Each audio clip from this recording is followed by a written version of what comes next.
My name is Sarah Whitmore. I'm 34 years old, and 1 week before my brother's engagement party, I was standing in my office wrapping a silver picture frame I had bought for him when my father called and said, "You're not coming. We won't embarrass ourselves with you." For several seconds, I honestly thought I had misheard him. Then he repeated it, slower this time, as though speaking to a child who couldn't understand simple instructions. According to him, important clients, wealthy relatives, and respected people from my brother's industry would be attending. He said my uncertain career and my history of failure would invite uncomfortable questions. I looked down at the gift in my hands while he explained that my absence would be easier for everyone. Have you ever realized that your family wasn't ashamed of something you had done, but of the person they had decided you were? I didn't argue. I didn't tell him what I had been building for the past 4 years, or whose signatures were waiting on my desk, or why 3 regional news stations had requested interviews with me that morning. I simply said, "Understood," and ended the call. 2 days later, my brother walked into a company headquarters, saw me near the executive conference room, and laughed. "What are you doing here, applying for a job?" The woman beside him stopped so suddenly that the folder in her hand slipped open. She stared at him, then at me. "No, honey," she whispered. "She's my boss." That was the moment my brother's smile disappeared. But it wasn't the moment he lost everything. That came later, after I discovered what he had done behind my back. Before I tell you what happened next, tell me where you're watching from and what the weather is like there. I want to know just how far this story has traveled. For most of my life, my family treated success as something that had to look impressive from across a dinner table. My brother, Michael Whitmore, understood that rule perfectly. He wore tailored suits, drove cars he couldn't quite afford, and introduced himself as a senior commercial insurance advisor even before he had earned the promotion. Our father, Richard, repeated Michael's job title at every holiday gathering as though he had personally engraved it on a trophy. Our mother, Diane, kept his magazine interviews on the refrigerator.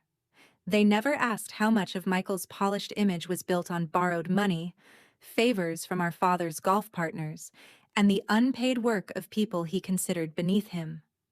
I knew because I had once been one of those people. 6 years earlier, when Michael was preparing for his licensing examination, I had spent 3 months organizing his notes, building practice files, and checking the financial models he presented to his firm. The night before his interview, he panicked and asked me to rewrite his risk analysis presentation. I stayed awake until 4 in the morning fixing it. He got the promotion. At the celebration dinner, our father raised a glass and praised Michael for accomplishing everything without help. Michael looked directly at me and said nothing. I learned something that night. Some people do not forget who helped them. They simply count on that person remaining silent. At the time, I worked as an emergency operations coordinator for a hospital network in Colorado. It was unglamorous work involving evacuation routes, backup power failures, supply chain disruptions, and contingency planning for disasters nobody wanted to imagine. My parents called it administrative support. Michael called me the woman with the clipboard. Then a wind-driven wildfire forced 2 medical facilities to evacuate within hours. One hospital had no reliable transportation plan for patients who required oxygen, dialysis, or temperature-controlled medication. I helped coordinate buses, mobile generators, emergency storage, and temporary treatment sites. We moved every patient safely. The experience changed me. I realized that thousands of clinics, nursing homes, warehouses, and small manufacturers had emergency plans that existed only on paper. When disaster arrived, they discovered too late that nobody knew what to do. That was how Emberline Recovery Group began. I left my stable job, used nearly all my savings, and partnered with Lena Brooks, a former structural engineer who had spent years evaluating buildings after floods and fires. We did not create an app or sell a fashionable product. We helped organizations survive their worst day. Our teams designed evacuation systems, trained employees, audited backup infrastructure, coordinated emergency vendors, and restored operations after fires, storms, cyber attacks, and utility failures. During our first year, I worked from a rented room above a closed printing shop. My family saw the temporary address on an envelope and concluded that I had thrown away a respectable career to become a struggling consultant. I let them believe it. I had spent too many years explaining myself to people committed to misunderstanding me. 4 years later, Emberline employed 86 people across 3 states. We had helped a food processing company reopen 9 days after a major electrical fire, relocated 200 nursing home residents during a flash flood, and prevented a regional pharmacy chain from losing millions of dollars in temperature-sensitive medication. The week my father banned me from the engagement party, we were finalizing the acquisition of a smaller risk intelligence company. The deal would double our corporate client base and make Emberline one of the fastest-growing privately held recovery firms in the region. Only a few executives knew the details, including our newly hired Director of Client Strategy, Jessica Bennett. I had met Jessica 3 months earlier during a contract negotiation. She was sharp, calm under pressure, and unwilling to promise clients anything we couldn't deliver. I hired her after watching her challenge a room full of senior executives who wanted to hide a warehouse safety failure instead of fixing it. What I did not know during our first 2 interviews was that she was dating my brother. She used her professional name, Jessica Bennett, and Michael had never shown enough interest in my work to learn who served on my leadership team.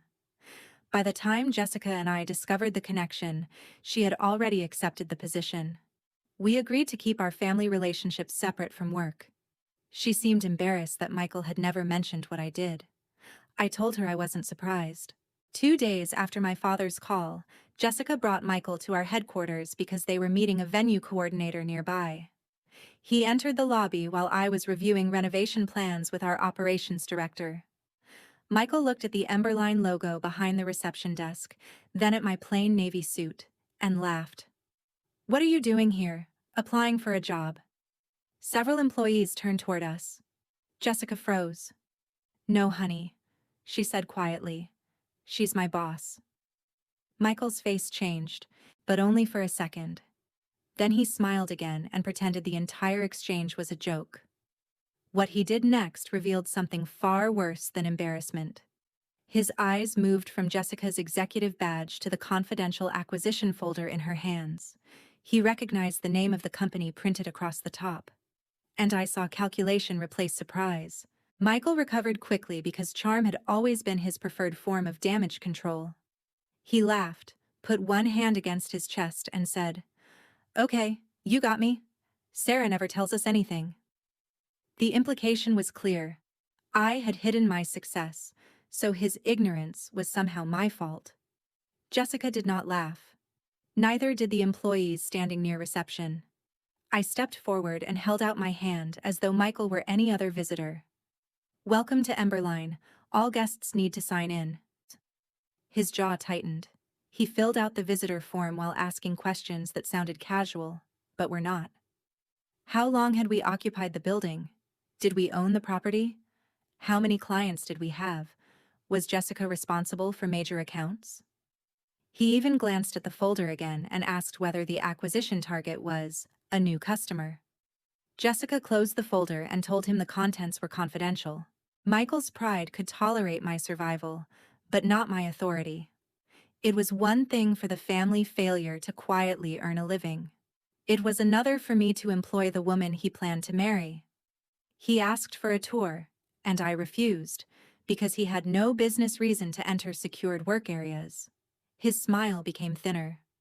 "Still taking yourself very seriously, I see." I replied, "I take client confidentiality seriously. You should understand that in insurance." The comment landed harder than I intended. His firm sold commercial coverage to several industries we served, and professional discretion was supposed to be the foundation of his work. After Michael left, Jessica remained in my office. She apologized for his behavior, though none of it was her responsibility. Then she asked why my family believed I was unemployed. I explained that they knew I had started a consulting business but had never bothered to learn its name. Whenever I mentioned contracts or expansion, my father changed the subject to Michael's commissions. My mother once asked whether I had considered returning to real employment. At family dinners, Michael described me as someone still experimenting with a business idea. Correcting them had begun to feel like applying for permission to exist. Jessica looked disturbed. He told me you kept changing careers and refused help from everyone. That sentence stayed with me. I asked what else he had told her. According to Michael, I was impulsive, jealous of his success, and financially unstable. He claimed our parents had repeatedly offered to help me, but I rejected them because I resented the family. None of that was true. My parents had never invested $1 in Emberline. The only money I had ever received from them was a $2,000 loan for community college when I was 19, which I repaid within a year. Meanwhile, our father had introduced Michael to his first clients, paid the down payment on his condo, and quietly covered 2 failed investments. I told Jessica she should judge me by what she saw, not what Michael or I said. She nodded, but the doubt in her expression had shifted direction. 3 days later, Emberline was scheduled to present at the Rocky Mountain Resilience Forum, where municipal leaders, insurers, hospital administrators, manufacturers, and emergency management professionals gathered to evaluate new risk response partnerships. The conference mattered because our acquisition depended on securing a multi-year agreement with a coalition of regional health systems. Losing that contract would not destroy Emberline, but it could delay expansion by a year. Jessica was leading the client strategy portion of the presentation. Lena would explain our engineering response model. I would deliver the closing proposal. The night before the forum, an anonymous email reached 3 coalition executives. It accused Emberline of falsifying response times, using unlicensed contractors, and concealing a workplace injury during a warehouse recovery project. Attached were screenshots, internal-looking documents, and a statement supposedly written by a former employee. The allegations were detailed enough to appear credible and timed perfectly to create panic before our presentation. One coalition representative canceled a private meeting. Another demanded an independent review. Within an hour, whispers were moving through the conference hotel. Lena wanted to issue an immediate public denial. Our attorney advised us to wait until we could identify the source. I studied the attached documents instead. At first, they looked convincing. Then I noticed that one claim referred to an emergency vendor we had stopped using 18 months earlier. Another included terminology copied from an insurance risk report, not an operational recovery file. Whoever created the package understood commercial coverage, but did not understand how Emberline documented field incidents. Jessica stood beside me as I compared timestamps. Her face slowly lost its color. One attachment showed the name of a confidential acquisition target. That information had appeared only in the folder Michael saw in our lobby. "Sarah," she said, barely above a whisper. "Michael asked me about that company last night." She explained that he had pretended to be curious about her new job. He asked whether Emberline was financially strong enough to acquire another business, whether the conference contract was essential, and which insurers covered our operations.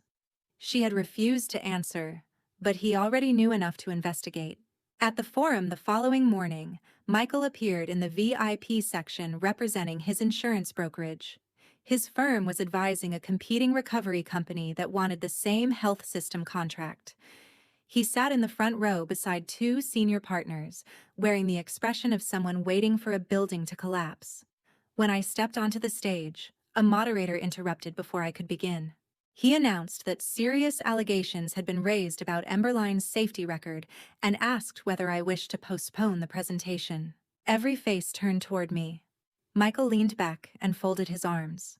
He expected me to retreat. Instead, I placed the anonymous documents on the podium and said, "No, I'd like to address them now." I told the audience that crisis management required more than polished plans. It required clarity when fear made silence convenient. Then I displayed the accusations on the screen behind me, one by one.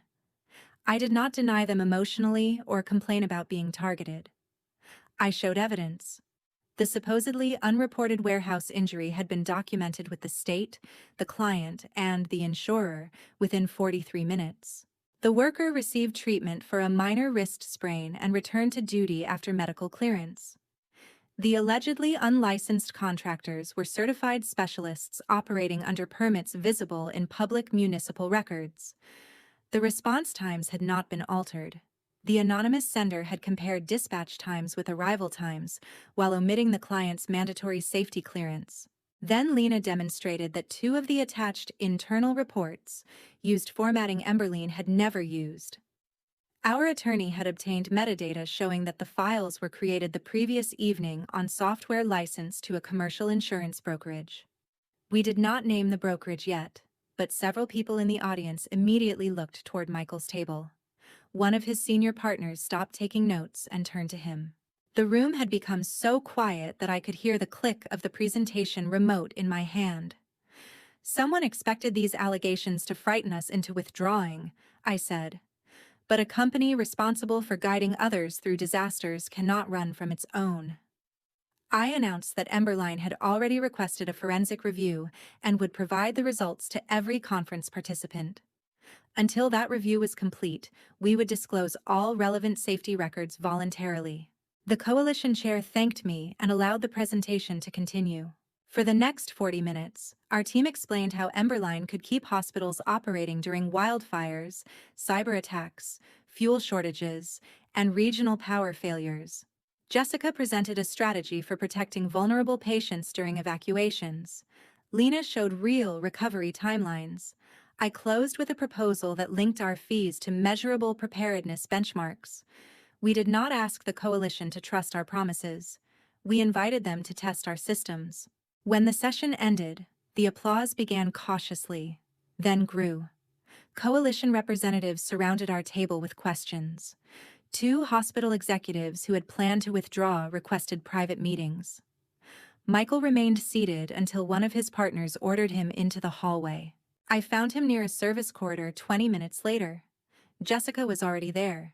She asked him directly whether he had sent the documents. Michael laughed and called the accusation ridiculous. He said competitors attacked one another all the time and accused us of being dramatic. Then he looked at me and made his mistake. "Maybe you should be grateful," he said. "That little stunt gave you a heroic moment on stage." Jessica stared at him. "You called it a stunt?" Michael's eyes shifted. "I meant whoever did it. I asked how he knew the sender expected us to withdraw. That detail had not been made public." Michael told me I was twisting his words. He stepped closer and lowered his voice. "You think one good presentation makes you important? You run a cleanup company. People like me decide whether companies like yours get insured." There it was. The belief beneath everything. Michael did not think my work had value unless someone from his world approved it. He had seen my success and interpreted it as theft from the family hierarchy. Jessica removed her engagement ring and held it in her palm. She did not hand it back yet, but Michael saw the gesture. His confidence cracked. He told her not to let my jealousy poison their relationship. Jessica asked why he had lied about my career, why he had described me as unstable, and why he had questioned her about confidential business files. Michael said he had been protecting her. From what? Working for a woman he had spent years calling a failure? He turned toward me. "This is what you wanted, isn't it? You couldn't stand that the family was celebrating me for once." For once. I almost laughed. My childhood birthday dinners had been rescheduled around his soccer matches. My college graduation had ended early because he had a client event. I had completed his licensing presentation, covered his debts twice, and remained silent while he accepted praise for work I had done. Yet in Michael's mind, every room belonged to him before he entered it. I told him I had not sent the anonymous files, lied to Jessica, or banned myself from his engagement party. He had created every problem standing in front of him. Then I said something he clearly had never expected to hear from me. "I'm not competing with you, Michael. You're collapsing under the weight of an image I stopped admiring years ago." His senior partner approached before he could answer and requested his phone and company laptop. The brokerage had opened an internal investigation. Michael refused at first, claiming his personal devices were private. That refusal only increased suspicion. Security escorted him from the conference floor, while people who once greeted him as a rising star avoided eye contact. That afternoon, the Health Coalition selected Emberline as its preferred recovery partner, subject to final review. It should have felt like victory. Instead, I felt the old ache of knowing my own brother had tried to destroy the livelihoods of 86 employees because he could not bear to see me succeed. Revenge sounds satisfying when imagined from a distance. In reality, discovering that someone you loved chose to harm you leaves no clean emotion behind. That evening, my mother called. She did not ask whether the allegations were true. She asked why I had humiliated Michael in public. My mother's first words were, "Whatever happened between you two should have stayed private." I asked whether submitting fabricated safety documents to a business conference counted as a private disagreement. She said Michael had denied sending anything and warned me not to ruin his career over sibling resentment. Then my father joined the call. Richard's voice carried the same cold authority he had used when banning me from the engagement party. He told me to withdraw my complaint, stop speaking to Michael's employer, and attend the celebration so the family could present a united image. I reminded him that I had not been invited. There was a pause. Then he said, "You know what I mean." Yes, I knew exactly what he meant. When they thought I was insignificant, excluding me protected their image. Now that Michael was under investigation, including me might protect it. They did not want reconciliation. They wanted access to my credibility. I refused to interfere with the investigation. My father's tone hardened. He accused me of enjoying Michael's trouble and said my success had made me arrogant. I asked him a question I had avoided for years. When did you last ask what my company actually does? He changed the subject. I asked how many people I employed. He did not know. I asked whether he knew I had coordinated hospital evacuations during a wildfire. Silence. I asked whether he knew Michael had used my work to earn his first promotion. My mother said the past was irrelevant. The past becomes irrelevant very quickly when it exposes the person a family has chosen to worship. That night, my parents posted a long message on social media about loyalty, forgiveness, and the pain of watching ambition divide siblings. They did not name me, but relatives understood. Several called to tell me I should be the bigger person. One aunt said Michael had always been sensitive about my intelligence, and that I should have handled him gently. Apparently, his insecurity was my responsibility, while my humiliation was simply character building. Michael called 13 times. I did not answer. His messages moved through predictable stages: mockery, denial, anger, bargaining, then threats. He claimed he had contacts who could make Emberline uninsurable. He warned that the anonymous complaint would look worse once reporters started asking questions. Finally, he said Jessica would never remain at a company that destroyed her future husband. Jessica was sitting across from me when that message arrived. She had left the conference and gone directly to her sister's apartment instead of returning home with Michael. The engagement party was still scheduled for Saturday, but she no longer knew whether it would happen. She showed me emails Michael had sent from a personal account to one of Emberline's former subcontractors. He offered money for negative information about our projects. The subcontractor had refused and forwarded the messages to Jessica after recognizing her name from our company website. That evidence changed the situation. This was no longer a suspicion based on metadata. Michael had actively solicited damaging claims. Jessica gave the emails to our attorney and the brokerage's investigator. She also disclosed that Michael had borrowed money from her to support what he described as a private investment fund. In reality, he had placed much of it into the competing recovery company represented at the forum. If Emberline lost the health system contract, the competitor's value would rise, and Michael stood to profit personally. His motive was not merely jealousy, it was financial. The engagement party went ahead because my parents had already paid for the venue and refused to cancel. Jessica attended for less than 20 minutes. She arrived without her ring, asked to speak privately with Michael, and formally ended the engagement. Michael shouted loudly enough for guests to hear. He accused her of choosing me over him and claimed I had manipulated her with money and a prestigious title. Jessica replied that she was not leaving because of me. She was leaving because he had lied, stolen confidential information, risked her career, and attempted to destroy a company employing dozens of innocent people. Several guests recorded the confrontation.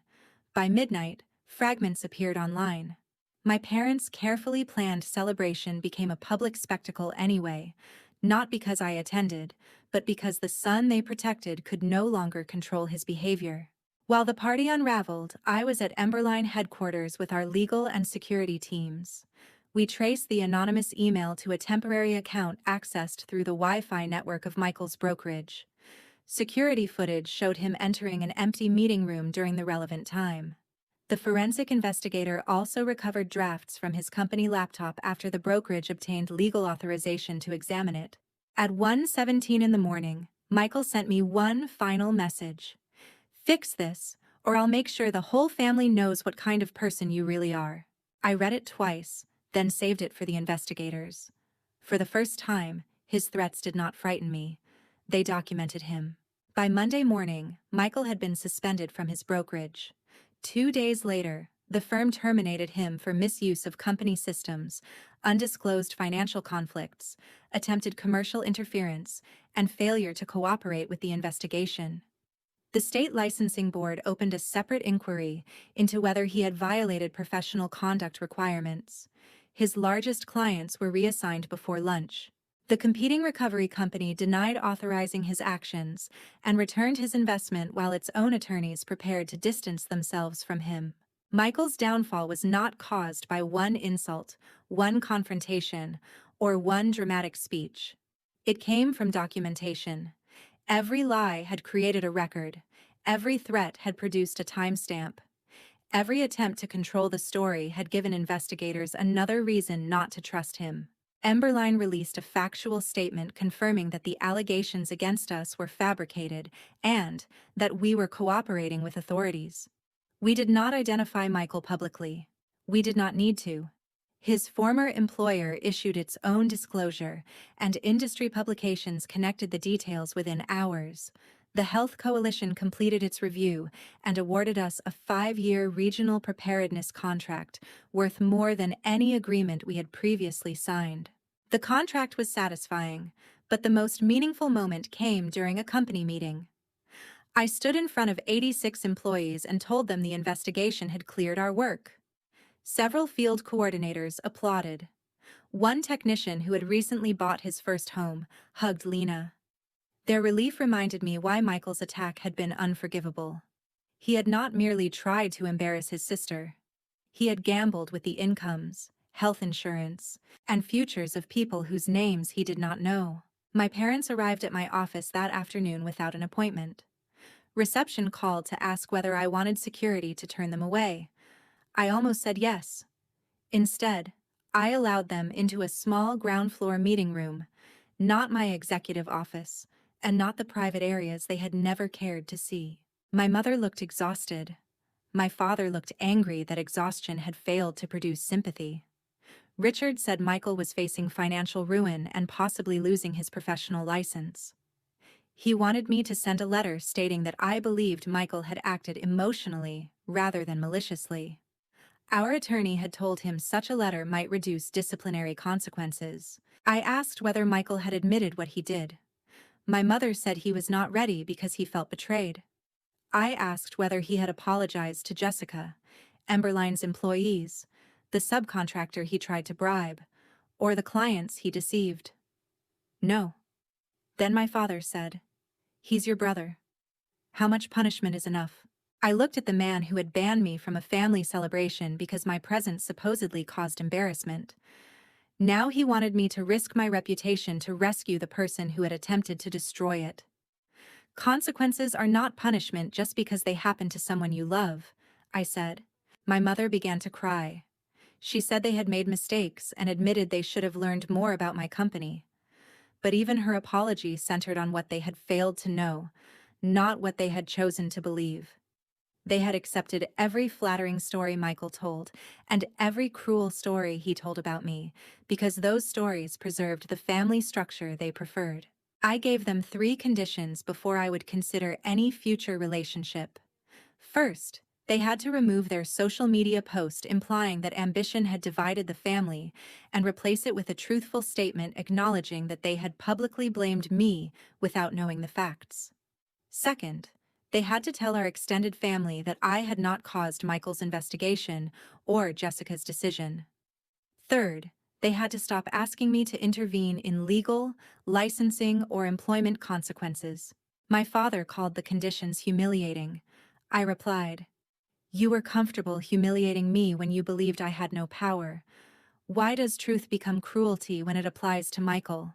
He stood so quickly that his chair scraped the floor. He said I had changed. That part was true. The old Sarah would have softened her words to preserve peace. She would have accepted a partial apology, written the letter, and spent years resenting herself for it. The woman sitting across from him no longer considered silence a form of love. My parents left without agreeing. That evening, Michael appeared in the employee parking garage. He had followed Jessica's car, assuming she would still be working late. Security stopped him before he entered the building, but he shouted my name until I came downstairs with 2 guards and our attorney on speakerphone. Michael looked nothing like the polished man from the conference. His tie was crooked, his eyes were bloodshot, and his confidence had curdled into desperation. He accused me of stealing his career, his fiancée, and his parents' respect. I told him Jessica was not property, his career had ended because of his decisions, and our parents' respect had never belonged to me. Then he said something that finally explained years of hostility. "You were supposed to need us. You were supposed to come back after that business failed. My failure had been part of their plan. As long as I struggled, Michael remained the successful child, my parents remained the judges, and I remained grateful for scraps of approval." Emberline had not merely changed my income, it had destroyed the role they assigned me. Michael demanded that I say the evidence had been misunderstood. I refused. He stepped toward me, and security blocked him. Before leaving, he said I would regret choosing strangers over blood. I answered, "My employees didn't try to ruin me. You did." The following week, the licensing board suspended Michael's authorization to sell commercial insurance pending a full hearing. His condo was listed for sale soon afterward because he could no longer afford the payments. Several relatives who had pressured me to forgive him stopped calling once they learned he had asked them for money. My parents eventually published the correction I requested. It was stiff, brief, and clearly painful for them. But for the first time, they stated publicly that I had built a legitimate company, that Michael had acted without my involvement, and that blaming me had been wrong. I did not celebrate. Accountability is necessary, but it cannot return the years spent believing you had to earn the right to be respected. 6 months later, Emberline opened a new regional training center outside Denver. We converted an abandoned distribution building into a simulated emergency environment where hospital teams, factory managers, school administrators, and local responders could practice evacuations, communication failures, and disaster recovery. On opening day, I stood beside Lena and watched the first group move through a power loss exercise. Nobody in that building cared whether my father once considered me an embarrassment. They cared whether the systems we built would keep people alive. Jessica remained our director of client strategy. She earned a promotion after leading the health system partnership, not because of our family connection, but because her work deserved it. We established stricter conflict of interest rules, stronger document controls, and additional safeguards for employees facing pressure from partners or relatives. Jessica never reconciled with Michael. She later told me that the most painful part was not discovering his dishonesty. It was realizing how many warning signs she had explained away because he was charming when challenged. Michael's license was eventually revoked for 3 years. He avoided criminal charges after reaching a civil settlement, surrendering his investment records, and agreeing to pay damages over time. Losing his career did not transform him overnight. For months, he told relatives that I had used corporate lawyers to crush him. Then people stopped repeating his version. Evidence is difficult to compete with forever. My parents and I did not return to weekly dinners or pretend everything had healed. My mother began attending counseling and occasionally sent messages that contained no guilt, demands, or updates about Michael. At first, even ordinary kindness from her made me suspicious. That was one of the hidden costs of favoritism. When love has always arrived with conditions, sincerity feels like another trap. My father resisted longer. He wanted forgiveness to function like a receipt proving that his debt had been paid. During our first conversation after the public correction, he said, "We admitted we were wrong. What more do you want?" I told him I wanted nothing. That answer unsettled him more than anger would have. I was no longer negotiating for a place in his approval.